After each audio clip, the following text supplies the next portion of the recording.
Hello, good evening, and welcome to the Sunday night breakdown. Dan and Dave with you once again. There's not been many games this week, but there's so much to talk about, so we'll get stuck into it. We'll come to the cup final in a bit. We'll go through them chronologically as we normally do and start off with the league games. And on Wednesday night, Plymouth Raiders 82, Cheshire Phoenix 76. Plymouth led by 14 in the second quarter, by 12 in the fourth quarter, and then it was almost like a microcosm of both their seasons. Knicks come all the way back, but don't quite get over the line. Raiders let it slip, but this time they did get over the line. That was a much needed win for Plymouth. Yeah, I wouldn't say Plymouth tried to lose, but they did their best, having got themselves into a good position. They are plagued by turnovers at the end of games, plagued by them, and that's something they just have to clean up. Cheshire really are down on bodies. Missing Lufadesio is a major miss for Cheshire because he gives them that little bit of bounce and that little bit of energy, which can carry a lot of the other guys. When they're down, when they play, they need an energy play, and they don't have much energy on that team at the moment because those guys are playing so much. Yet again, they stay close, and that's not a straightforward thing to do down at Plymouth with all the guys Plymouth have got. But Plymouth, Will Neighbour makes a massive difference. They've started playing him as off the bench as a stretch five, opens the floor up. It gets him better looks. It means he doesn't have to bang people down in the post as much. And he's a very tough cover if they're playing through him. They're back there. 3 or 4 from behind the arc for 12 points. The other thing with Cheshire, you talked about they being short, is Jimbo only played 26 minutes, got himself into foul trouble. Really quiet game for him at 8 and 5. And with the lineup that they have, they need all of their guys to be there all of the time. They do, and that's tough if you're a 7-footer who's been on a bus from Cheshire to Plymouth, play on a hard floor to run up and down. It really, there's a reason that the BBL historically has not been a big man's league, and that has been because of the speed of play, but also the amount of travel, and just the difficulty in getting your body ready game after game after game. So it's always a tough cover for a guy who is that big to do that. All you can say about Cheshire is that they're competitive. They need that extra guy back, and that may just tip them over the edge a little bit. Ben doesn't have many coaching decisions to make on that team at the moment. No, There's a bit of zone at times, but ultimately it's coming down to whether or not those guys can stay fresh enough near the end. But they don't quit. Plymouth, just. The phrase I think is a curate's egg. You're not quite sure. Yeah. They should be, you think, beating teams by a few more. Morcell's given them a scorer which they desperately needed. He's beginning to dovetail a little bit with Hamilton, but if they have scorers at those positions, the ball doesn't come away from them once the ball goes into them. And they don't get much off the screen and roll, so they don't get anything directly to the rim. So it tends to be a little bit isolation after the guards give up the ball. There are a couple of times I'm watching plays and the ball goes into Hamilton at the post, and I think it may be in Porter, it may be in McGill. They're literally back on the centre circle. Almost getting back on defense before, not even threatening to be part of the play. And so I think they need a little bit more cohesion like that. Their bench actually is more cohesive than their starting unit at the moment. But they are tough. They do defend, and that will keep you in games, and they'll win enough games. And if they do turn the corner, they'll be dangerous. Well, let's spin it on to their next game in the trophy on Friday night at Sheffield, and they won 69-63. And for fear of repeating myself, Plymouth get up 19 with 11 minutes to go. Sheffield back to 3 with 2 minutes to play. Hemsley had 9 in that run. Rotino hit a couple of 3-pointers, 24-8. Sheffield outscored them, and just again a charge. Before we go into the end of the game, interested to get your thoughts at the beginning of the game. Atiba's starting lineup: Campbell, Nichols, Rotino, Cook, and Hemsley. Very, very interesting. Certainly, certainly stirred the pot. Probably more so than I even thought he would, because obviously Rotino's only been there 2 games. Campbell, they brought in as probably a 4th guard as a development player, and he's He's clearly jumped Callum Jones in the line, but he only played 11 minutes. And again, that's, it's what I said about the Glasgow guys. If your starting point guard's playing 11 minutes, he's probably not your starting point guard. Yeah. So they've got some stuff, but he's talented. He can play in the league, no question. But that then throws, the issue with Sheffield, I think, is what happens with Lillard, because Lillard is now not in the starting lineup. 2 points, 0 for 4, 15 minutes. Yeah, and that is indicative of something that is, to use a phrase, going on in relation to his relationship with either the coach or the rest of the team, or what is expected of him. And when that run was made in the fourth quarter, both Lillard and Nichols were on the bench. It was Hemsley, Lewis, Rotino, Marsden who actually brought them back. Yeah, really hard, and Cook and a little bit of Tuck.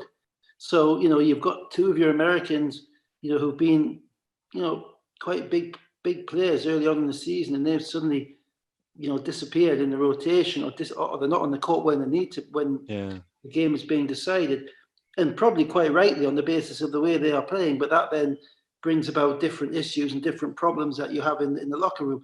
And at the end of the day, that's 54 points against Glasgow and 63 points against Plymouth.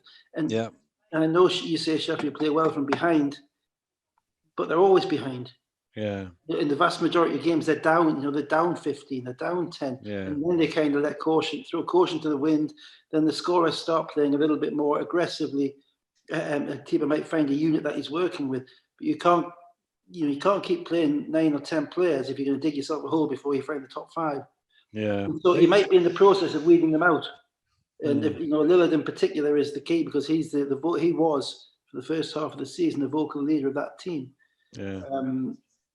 And whether it's scouting, whether it's it could be all sorts of things. It could be all sorts of things in January in the middle of a COVID-induced season. It could be. Anything.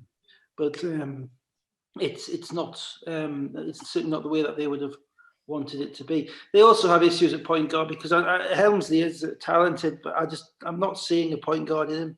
I'm seeing a combo guard. His assist numbers are low. They were low in college. I'm seeing a guy who can run a play. Absolutely, he can bring the ball up and he can run a play, but that doesn't necessarily use him to the best of his abilities. And he can certainly score the ball from breaking the play. But in relation to being the guy who kind of makes the key pass or the key incision into the defense, he's more of a finisher than that guy. Yeah. So that's probably why Campbell started. And they've got nothing on that roster which resembles McKnight at the moment. No. Well, McKnight, there's the good and bad about McKnight. Yeah. There's nothing that resembles. It's a different problem now. It's a different problem. Yeah. And Plymouth played really well in the basketball game. They still struggle to score. They didn't get much from their guards again. Maybe McGill was maybe 4 or 13, something like that. Yeah, he was. Neighbour good off the bench again. He seems to have found himself now in the last few games. That's a massive plus. If you're putting the team together and you've got all these moving pieces and they've got all these players, what you're trying to do is to slot the players in one by one into a role which they're efficient in. So you've slotted Morsell into the starting small forward role. You've got Hamilton in the starting power forward role, and you've got a starting centre in either Ebe or Chirobe. Yeah. Now you've got Neighbour coming in as a focal point off the bench.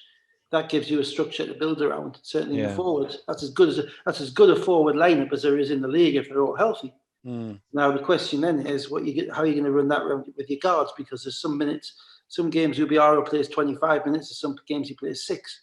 Yeah. And some games Porter Button is out of his skin. Some games he's over 8.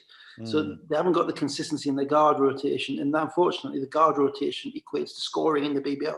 Yeah, the bigs don't score. The ball has to get up the court, and so overall, it's a pretty positive week for Plymouth. Yeah, definitely. Because they're in the softer side of the BBL Trophy draw. I'm sure Sheffield and Plymouth were both looking at that and thinking, well, there's no London, there's no Leicester, there's no Newcastle. Well drawn, by the way. Yeah, thank you. Pleasure. And they're probably looking at that. So that was a big game, because now Sheffield are left basically playing out the season for a playoff spot. Yeah. So whilst they have important games to get the best they can, the next crucial game, having had so many at the beginning of the season, is now going to be April. Yeah. It's how do you keep your group together during that when you haven't got those games to kind of keep going? It's not easy. No. Sheffield again. I mean, you just said it a minute ago. Twice under 65 in a row. They've got to put more points on the board. Plymouth, yeah, as you say, I'm still a bit worried about the way they give leads away late in games. Still a bit worried. I think they haven't got a consistent ball handling rotation, guard rotation that he's comfortable with at this point in time. And ultimately, those guys are going to be decision makers down the stretch, and when you need them, particularly when teams are coming at you in the BBL, when you're down, and teams are playing faster, more aggressively, getting to the rim more because they've got nothing to lose. But they're both interesting studies as to where they go. Sheffield in particular, because the talent is there to score more than 54 points and 63 points. Yeah. The question is, how do you unlock it? Well, as you say, Plymouth through to the next round, and they will feel that they've got as good a chance as anybody in that bottom half to get through to the final. Let's go on to Saturday. Surrey Scorchers 66, Manchester Giants 80. This one was at a football kickoff time at 3 p.m. and if it was a football game, it was a dour 0-0 in the first half. Absolutely shocking game. I give Manchester a pass because they had 15 days off, and actually, when you spin it back, they had 2 weeks before that as well, so they've only played one game in a month. Let's almost park the first half. Surrey in the third quarter, 8 points, their lowest at home since September 2016, and in 6.5 minutes they didn't make a field goal, they made 2 free throws. They outscored 19-2 and the game was gone. I had a lot to say about this game, and then I saw Creon's interview afterwards. When he basically said it all.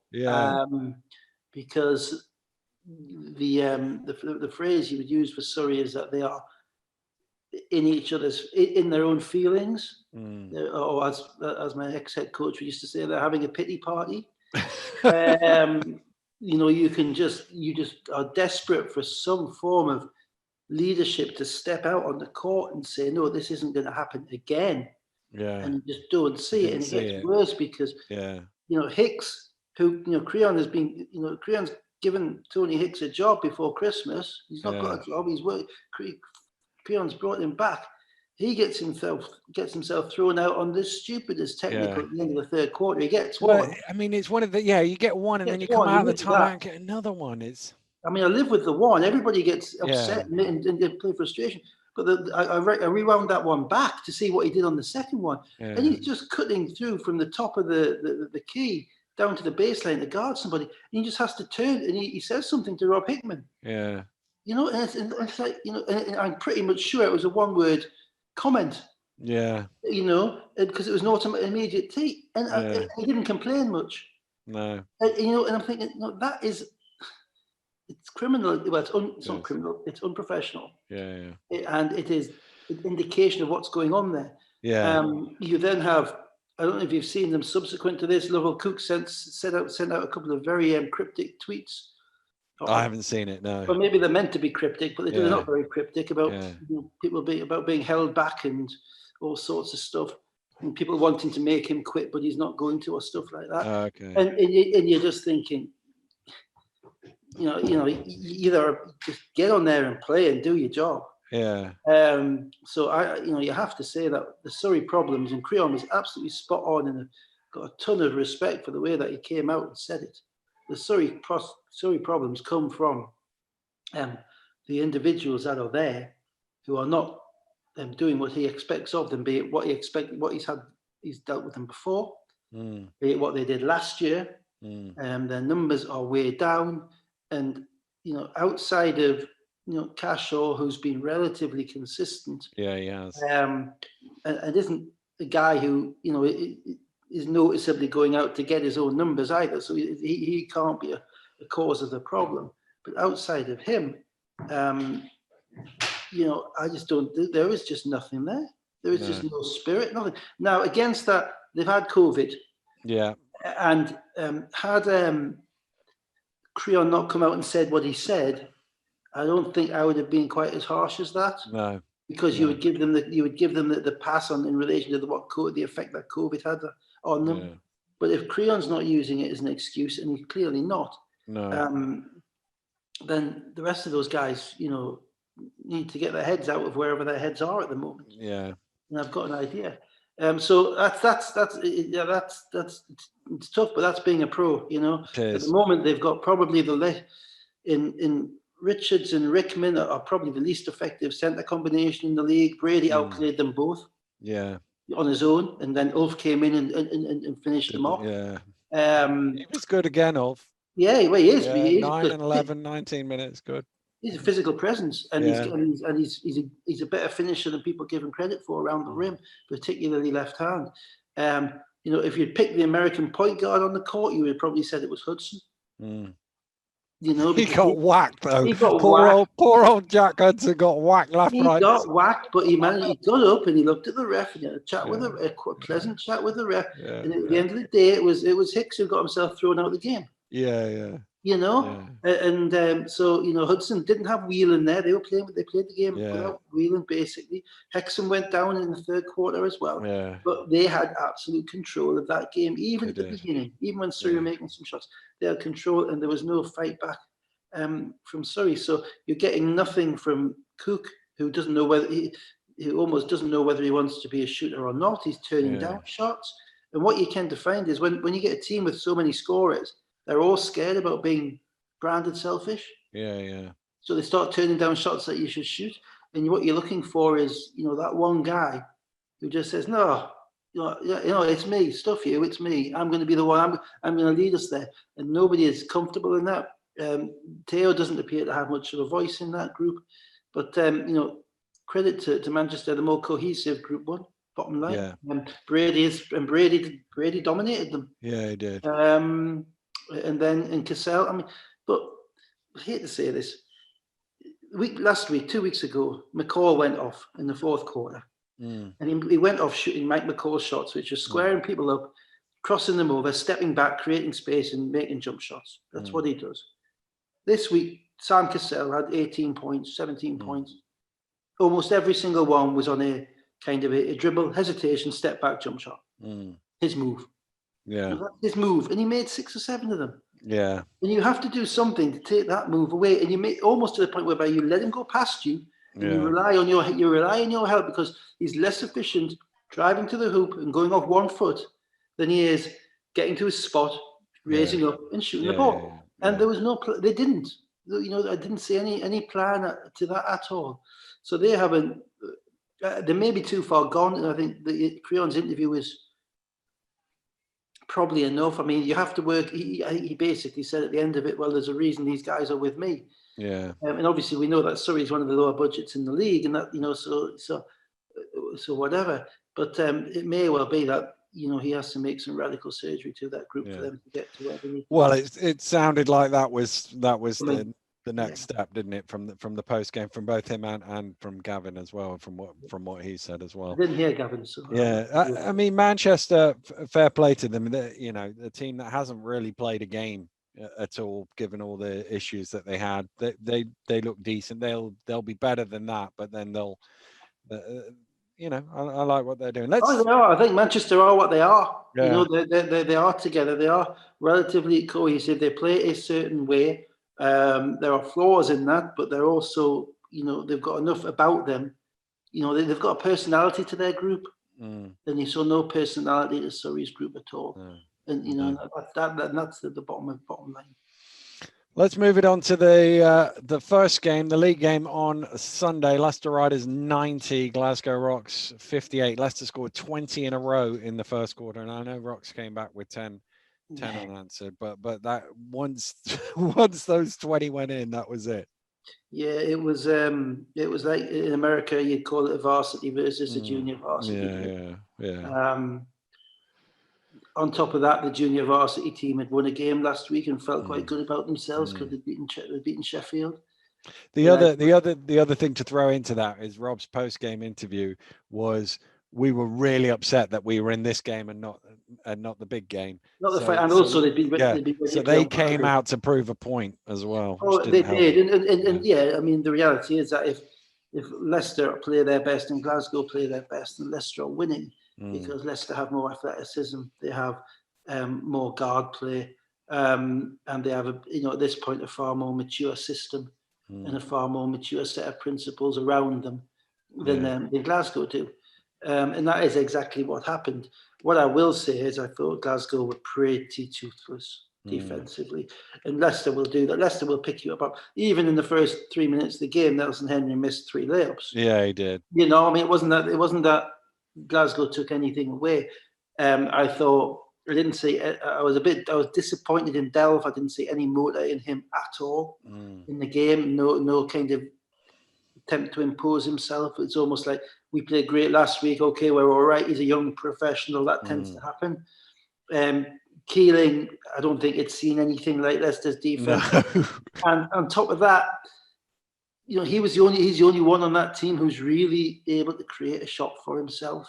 Yeah. And the problem is that if he's the only guy who can really create a good shot for himself, and Leicester aren't letting him touch the ball, or he's having to come off screens to get the ball, and then he's seeing 2 bodies when he does. As a young pro, he's going to move the ball on. He's going to pass it on to the next guy. Yeah. But then, because Leicester switched so much defensively, you've got Gareth having to make a move off the dribble against William Lee, or Johnny Bunyan against Zach Jackson. Something. They have an athleticism deficit. Yeah. And because Leicester are smart and they don't bail teams out by fouling, which is probably the biggest factor in their success over the past 10 years, is their inability and the limited amount of fouls that they commit. Yeah. That's the thing. They make you make shots over them. And the Glasgow guys weren't there. But the Glasgow guys' defense, I'm afraid, was suboptimal in the first half. Yeah. And obviously Corey, that's not to criticize. Corey, the other thing is Corey Johnson hasn't shot the 3 very well in league play. He did in the cup, but Corey Johnson scored 6 threes against Glasgow in the cup quarter final, and then he hits another 5 of 9 today. I mean, you said it best on the television. I knew that there was a problem when the 4th play of the game, after Nelson Henry's over 3, he catches the ball 12 feet out and 4 rocks converge on him and leave Zach Jackson a mile open. And if you look, every single shot those guys made, the hand didn't go up to challenge the shot until after they were in the shooting motion. They might have looked like they contested, but they weren't real. It looks like a challenge on a still photo. Yeah, but they weren't. And compared that to what was going on at the other end. Whereby the touches were being challenged, any look was being challenged. The threes that Glasgow made, it was either Keeling pulling it and making one. Johnny Bunyan made a hell of a tough one off the catch, but you didn't ever think that's a good look. Yeah. You didn't ever think that. So they, I think they got a little bit of a shock, Glasgow, in that game. They shouldn't have, because they've been down there already in the cup and lost. But they've got the 2 new guys now. I do wonder. I mean, Mpondo is an athletic guard, but he isn't there yet as a starting point guard in this league. He might get there. I was surprised that they were down 25 before Bunyan came in the game. And Bunyan, obviously, I don't think he's particularly healthy, and he has athleticism deficits. But they were a far better team on the court when he was on the court, just in relation to getting the ball where it needed to go. And I'm not sure that against the best teams in the league, he's going to be able to find a way with Mpondo and Brandon handling the basketball. Brandon's basically a wing, a 2-guard wing who's athletic and attacks the basket and rebounds really well. Mpondo's got all the tangible things in the world, but he's young. He's a young guard. I think he's probably only 20 or something like that. And then you're coming up against a guy like Crandell, or you're coming up against Leicester switching defense, and you haven't really got that move in your bag to step back and shoot a 3 and beat, and take control like you would want to. So they've got work to do. Leicester. Rob said it after the game. Look, we lost. We threw away a game against London. We lost the semi-final against Newcastle in the last 2 minutes. They made plays we didn't. Apart from that, we feel pretty good. Pretty good, yeah. And they're good. And so the only question mark over Leicester is in the clutch against the best teams, and they're not going to find that out until they play them again. Yeah. That's the problem, because they're going to. I think. I mean, they shot the three very well. So if they shoot 40 to 27, they wouldn't. But as I say, most of those 43s they made were token challenges in their own gym. Some of them they missed, whereas were open as well. So it could have been even worse. It could have. Yeah. Right, before we spin it to the final, let's get to the story before the final. The London Lions lineup, obviously COVID issues. They ended up with Robinson, Dangakodo, Parker, Walker, Josh Ward-Hibbett, Williams and Ware as the only ones available. Everybody else self-isolating at home. I've seen a lot of noise on Twitter. Obviously, I'm working, so I don't have a chance to read it all and respond to any of it. But the one thing I would say is I assume all these people have read the secure play protocol and have read the isolation document. And I think there's about 8 or 9 documents that you have to read to understand it all. I know I haven't read all of it. I've read bits of it.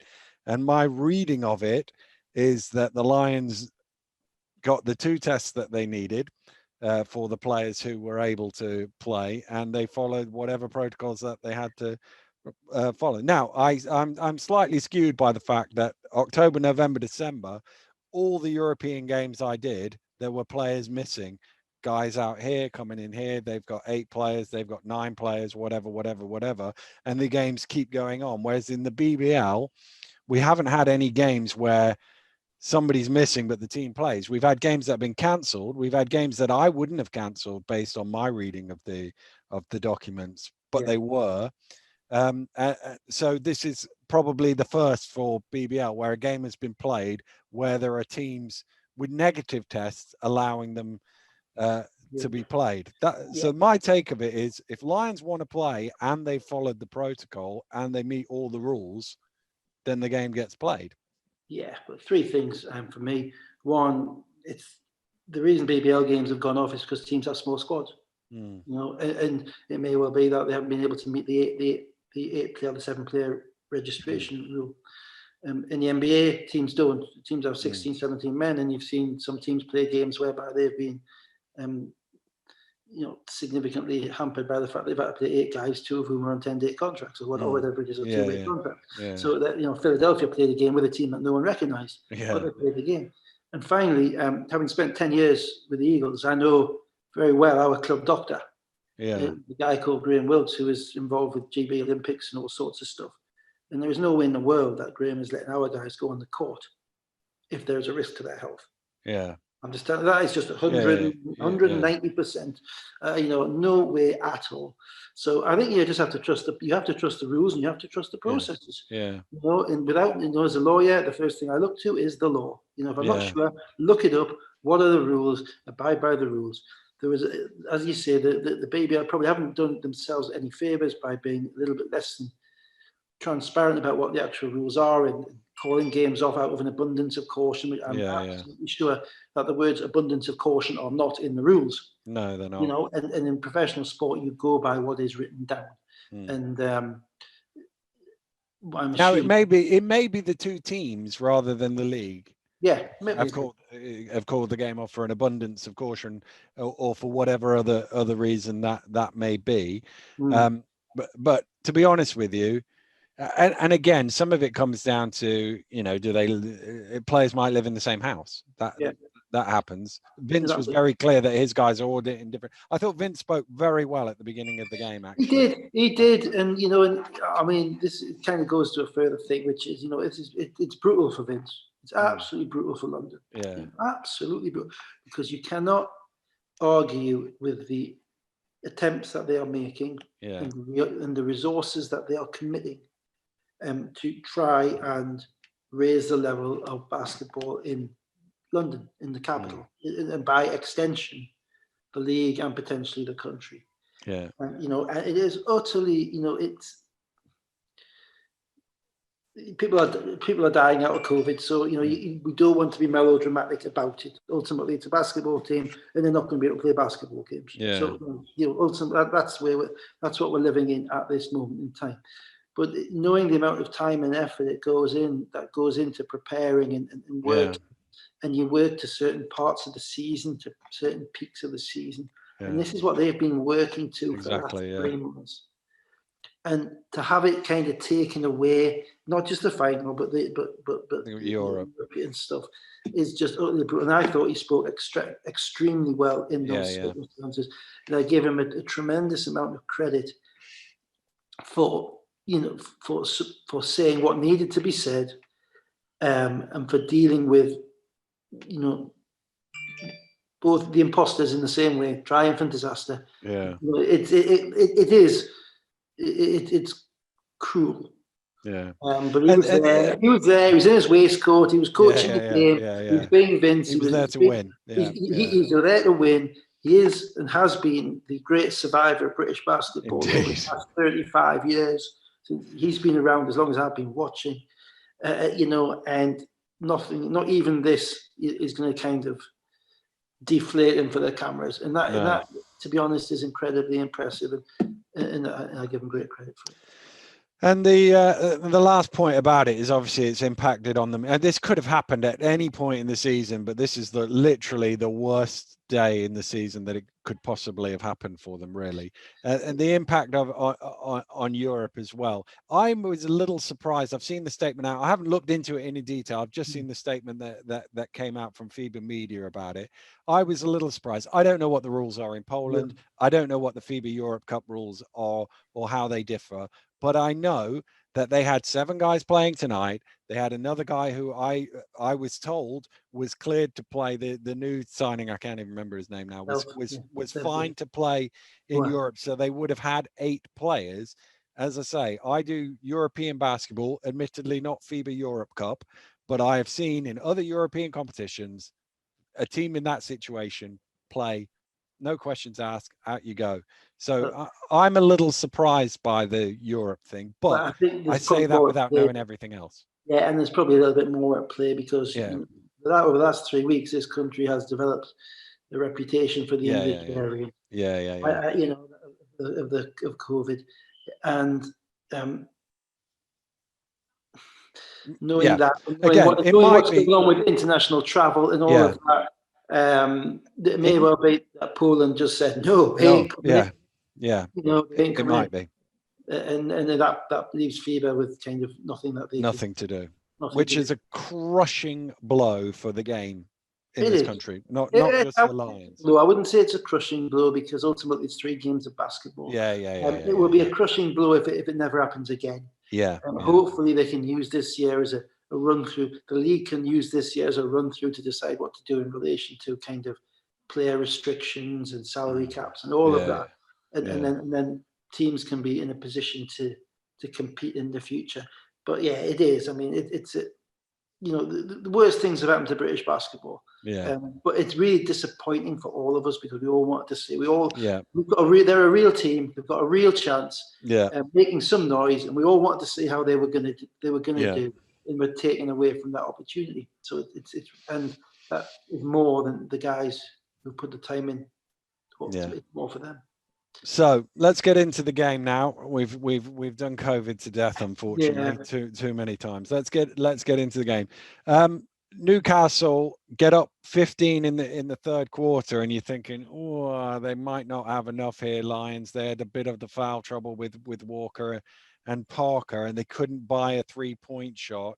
And then suddenly Dirk hits a couple, gets that breakout in the dunk, 16-2 run.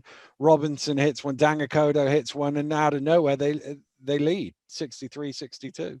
Yeah, I mean it was a really interesting game because they played each other 4 times.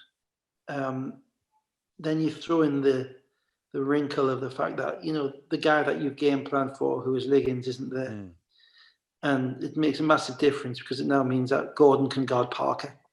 Doesn't have to guard Liggins because he's the only guy on the Eagles team really who can guard both Liggins and Parker.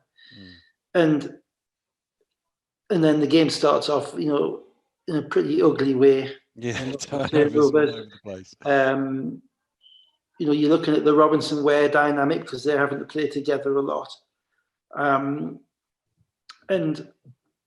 I had the impression that and Newcastle got out and got some runs and got some dunks in the first half as well. And you had the impression that London were really struggling with the guys, that they had to have any degree of cohesion at all. Robinson's not played recently. There will be lineups that basically haven't been on the court before together. Well, Ward Hibbert hasn't played. And Walker struggles with foul trouble. And Walker's a 15-minute a game guy. He has been since he's been in the league. So suddenly he's a starting centre and he wanting more, and he's in the foul trouble. So I thought London basically took a half to figure themselves out, and Newcastle didn't actually put them away in the first half. I thought they could have.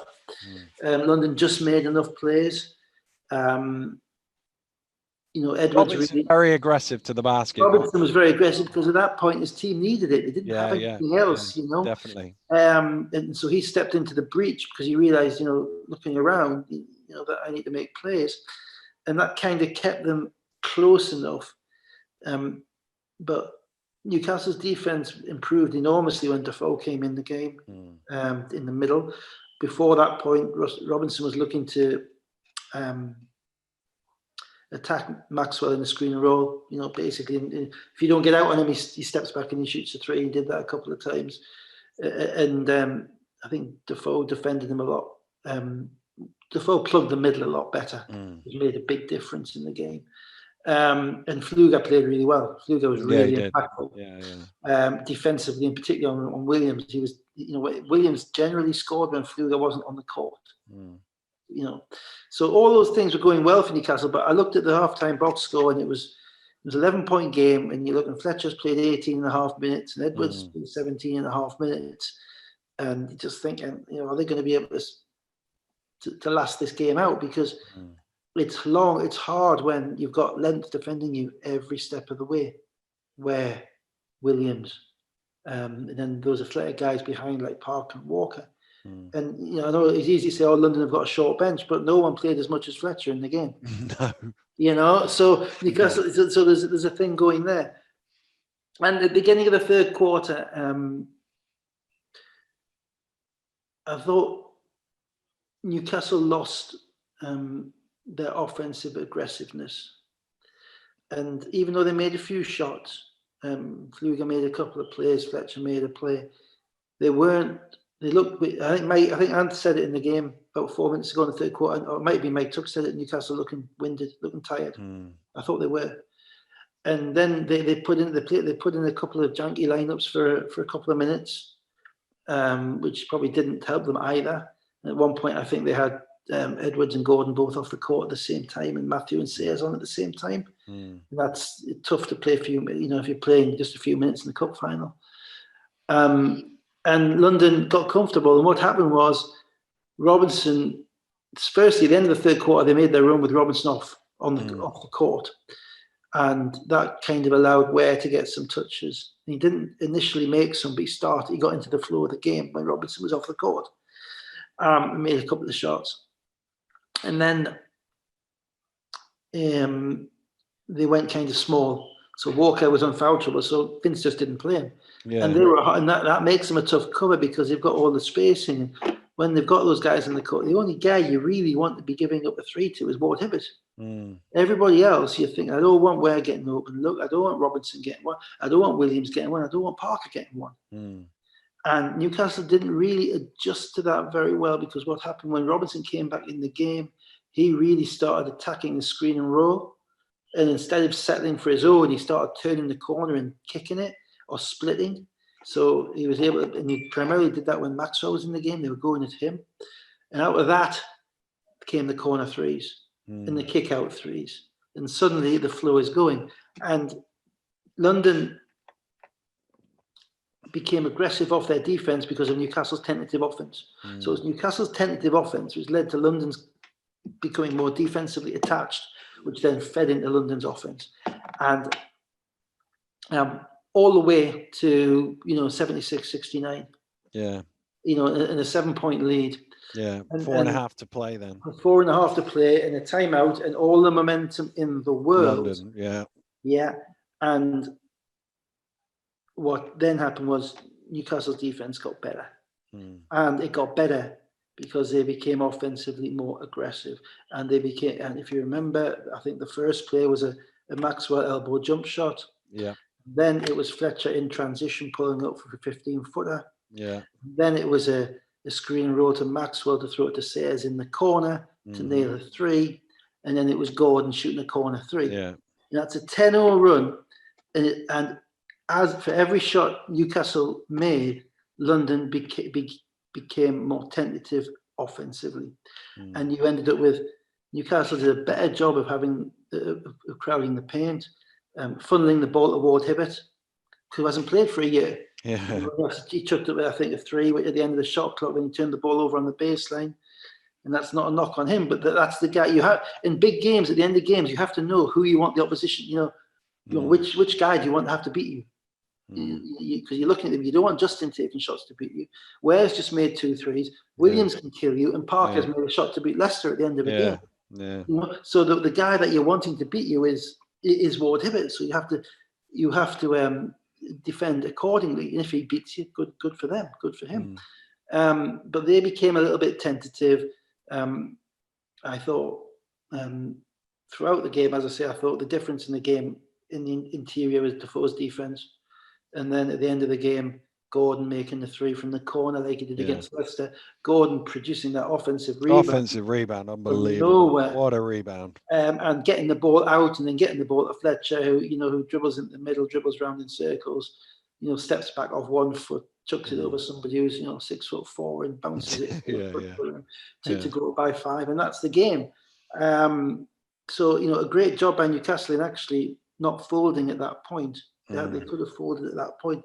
It may well be London just didn't have enough in the tank, but ultimately, that's the second cup game in a row where it came down to who made the plays at the end of the game. Yeah, it's Newcastle, so they deserve to win on that basis. Yeah. It is brutal though not to have your guy Liggins. Yeah. There, and the other guys that they missed that depth and all of that. I get that, but Liggins, and to a certain degree, Tawaya as well. Those guys have got them there. Yeah. And it's brutal, and it does make a concurrent significant difference in relation to the matchups at Newcastle, because the London's strength is Newcastle's weakness, which is based around Liggins' ability to be a playmaking athlete. Yeah. And now, Parker had a limited game, but Gordon was guarding Parker, and Gordon's Newcastle's best defender. Yeah. So shout out for Fletcher, because he's my guy. Everybody knows that he's my guy, but his fight record in finals, I think you alluded to, unbelievable, is nonsensical. I mean, he had another 21 and 8. 21 and 8. He averaged coming in 20.8. So he was bang on average at 21 points per game. His assists these are in finals where teams are game planning against. For him. Yeah. It's unreal. You'd have to go back through the annals, but I don't know if anybody will have a better record in finals, and because of the history of the kind of. The only two, if you judge it by MVPs, it's hard for me to do. Charles and Drew, But to be blunt, there was not a strong argument that Fletcher was the MVP in the trophy final last year. He could have had 5. He could easily. But if you just go, he wasn't a million miles away from MVP here either. No, he wasn't. I think I can't argue. It was Gordon, but he wasn't. His defense and the way that the mentality that he played. But just going back in history in the BBL, because the BBL historically forwards have hung around longer than guards. Yeah. Forwards play careers of 10, 15, 20 years, whereas guards are generally only in the league for 5 or 6 years. If you look at the top numbers in the, he is getting up there now, both in relation to kind of productivity and longevity with some of the people talked about with the best ever.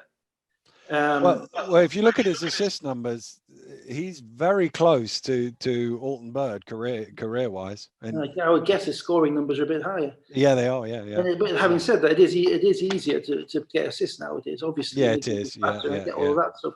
But even so, his his productivity is astounding. And the stats at the beginning of the game, I think he's shooting 52% from 2, 42% from 3 this year, whilst averaging 9 assists a game.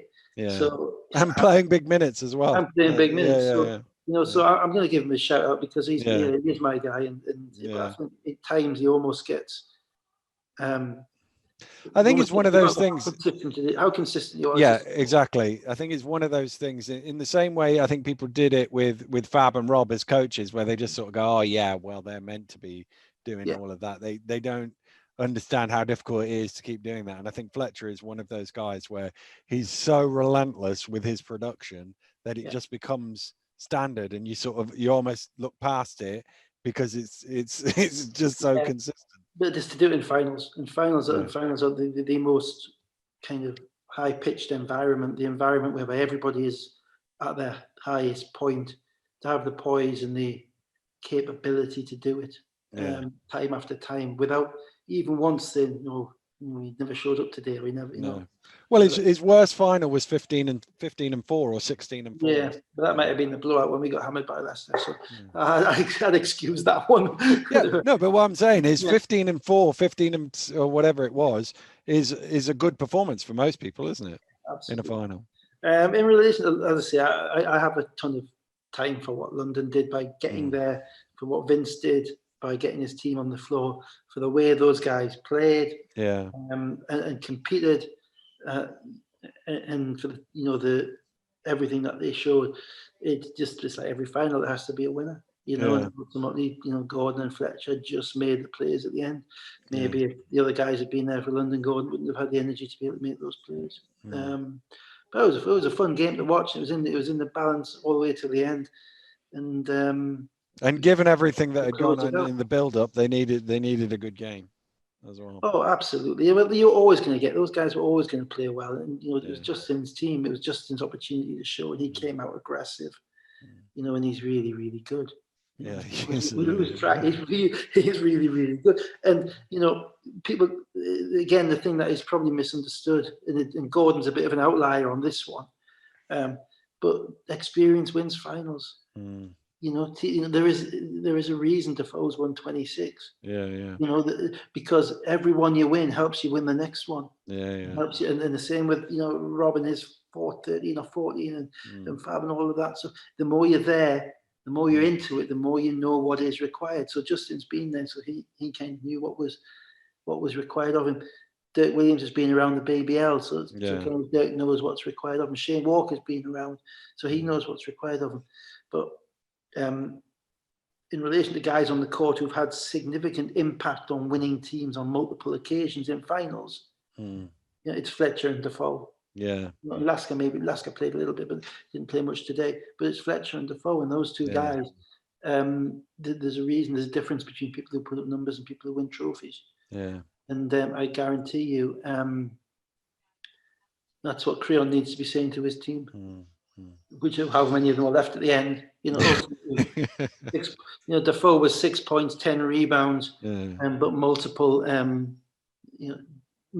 broke up multiple pick and rolls defensively, impacted the game in so many different ways, and it's winning basketball. So credit to those two guys, and obviously credit to Mac and the whole Eagles organization, which I'm not really kind of part of or linked to anymore. I send them the odd text, but that's about it. So because it was a tough gig following Fab, and he's got to 2 finals and won them both. Well, he has, and you see, Ian's had the benefit of being in and around all those finals. So the benefit of being an assistant coach on the bench, probably in 9 or 10 finals, something like that. But also, so he kind of is able to drink in that experience. So it's not new to him, which is a big thing. But he also obviously has his own team. And he is his own coach, and he does his own things, and that's the way it has to be. You can't, nothing stays the same. Everything moves on. And the advantage, I think, from Paul Blake's perspective in giving Ian the job was that he had that experience of being around a winning culture. And he has his own ideas on how to improve upon that winning culture.